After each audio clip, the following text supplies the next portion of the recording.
No.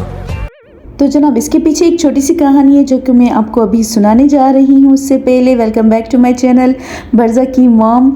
और जी बहुत अरसे के बाद मैं व्लॉग बना रही हूँ, तो यहाँ आप मेरी रूटीन भी देखते जाएं। यहाँ हमारी एक ट्रेनिंग हो रही थी ज़ेबस्ट की जानिब से। तो जनाब स्टार्ट करते हैं अपनी छोटी सी कहानी। तो हुआ कुछ यूँ था कि एक होटल के मालिक ने स्विमिंग पूल में 100 सबसे महंगे टाइल लगाए, बट एक धोखे से मिस हो गया था। जब लोगों को पूल की टेस्टिंग के लिए बुलाया गया ताकि आप स्विमिंग करके हमें बता सकें कि क्या खामियां हैं या क्या खूबियां हैं इसमें, तो सब ने जो है देखा कि पूल बहुत खूबसूरत था, पानी साफ़ सुथरा अच्छा लग रहा था, स्विमिंग में भी मज़ा आ रहा था, लेकिन ये था कि एक टाइल जो है मिसिंग है वहाँ पर। तो जब उनसे व्यूज़ लिए गए तो 99% जो टाइल्स थे, तो उसने सबको खुशी दी कि भाई ये इतने खूबसूरत टाइल लगे हुए हैं, बस एक मिसिंग था। तो हर किसी का आंसर कहीं ना कहीं मिलता जुलता था कि एक टाइल जो मिसिंग है, अगर वो लग जाता तो क्या ही बात थी। इट मीन्स कि 99% टाइल्स ने जो खुशी नहीं दी, वो एक मिसिंग टाइल ने दुख दिया। तो एक साइकोलॉजिकली ये एक्सपेरिमेंट रहा कि जब कोई चीज़ हम कैलकुलेट करते हैं तो हमारा ब्रेन जो है नेगेटिव साइड को पहले देखता है as compare to positive side. मैं कितना कमाता हूँ ये बात खुशी नहीं देती है, लेकिन अगला वाला कितना ज़्यादा कमाता है ये बात हमें ज़्यादा दुखी करती है। शुक्र करने के बजाय हम हमेशा यही सोचते हैं कि इसने क्या तरीका अपनाया, क्या आइडियाज़ हैं इसके पास, और अपने पास जो चीज़ होती है वो बहुत कम दिखती है। या मैं ऐसे कह लूँ कि मेरे मार्क्स अगर 98% आए हैं, लेकिन अगले के 99% मार्क्स मुझे बहुत दुख देते हैं कि मेरा एक मार्क भी क्यों कम आया। मतलब उसके 99% आए, मुझे में क्या कमी थी कि मेरा एक मार्क कम आ गया। मेरे हज़ारों की व्यूज़ मुझे खुशी नहीं देते, लेकिन अगले के मिलियन में व्यूज़ हैं, ये मुझे बड़ा ही दुख होता है।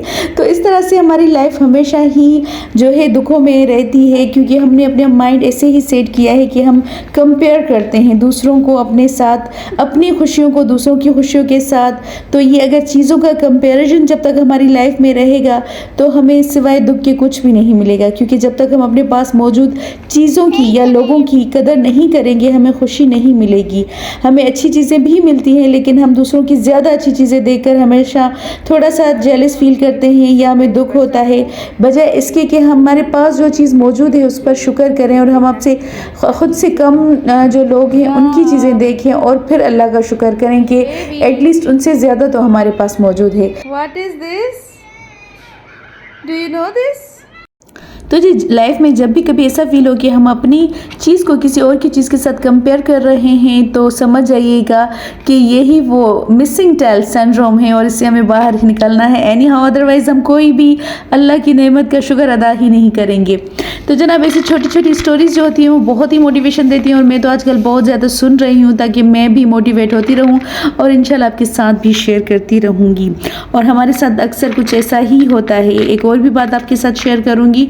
तो पहले ये बता दूँ, ये है जी खुरूत, इसको मस्तूम से मैंने लिया था। ये दही का बना हुआ होता है। इससे भी कोई डिश बनाती हूँ मैं, जो कि इसकी रेसिपी मैं नेक्स्ट व्लॉग में आपके साथ इंशाल्लाह शेयर ज़रूर करूँगी, क्योंकि इसको एटलीस्ट एक दिन या एक रात पूरा इसको भिगो कर रखना पड़ता है ताकि ये बिल्कुल सॉफ्ट हो जाए। आप देखें ये पत्थर की तरह सख्त है, और इसको शायद ये ड्राई करते हैं, पता नहीं किस तरह से ड्राई करते हैं। और बलूचिस्तान में इसकी जो है मुख्तलिफ डिशेस खाई जाती हैं मुख्तलिफ अंदाज में।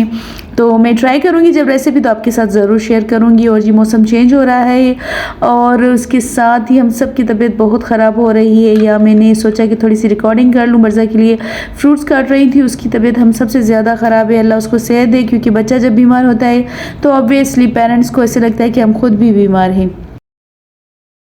ताउम्र गालिब ये भूल करता रहा, धूल चेहरे पर थी आईना साफ़ करता रहा। हम में से बहुत सारे लोग होते हैं जो हमेशा गलतियां करते रहते हैं। मतलब ये है कि गलती तो करनी चाहिए भी, क्योंकि जब तक इंसान गलती नहीं करेगा तो सीखेगा कैसे। लेकिन कुछ लोग ये होता है कि गलती पर गलती ही करते जाते हैं। तो जो लोग गलती पर गलती करते जाते हैं और उसको कभी एक्सेप्ट नहीं करते, मतलब उनका हमेशा से यही असूल रहता है कि वो अपनी गलती का ज़िम्मेदार किसी न किसी और को ठहराते हैं। अगर बचपन में उनकी पढ़ाई ठीक नहीं हो तो वो अपने पेरेंट्स को ब्लेम करते करते हैं। अगर उनकी तबीयत ठीक नहीं तो अपने आसपास के मोहल्ले में रहने वाले लोगों को या पीयर्स को या अपने टीचर्स को ब्लेम करते रहते हैं, और बड़े होकर जब कुछ कारोबार करते हैं या जॉब के लिए अप्लाई करते हैं तो फिर हुकूमत पर और मतलब इस तरह से बहुत सारे लोगों पर जो है ब्लेम करते रहते हैं। इनफेक्ट होता ये है कि वो कभी अपनी गलती तस्लीम ही नहीं करते, और जब तक हम अपनी गलती तस्लीम नहीं करते हैं तो फिर उसको सुधारेंगे कैसे। तो कोशिश किया करें कि जब भी कुछ बुरा हो तो हमें ये चाहिए कि हमें देखना चाहिए कि इस सारे सिनेरियो में हमारी अपनी गलती क्या है।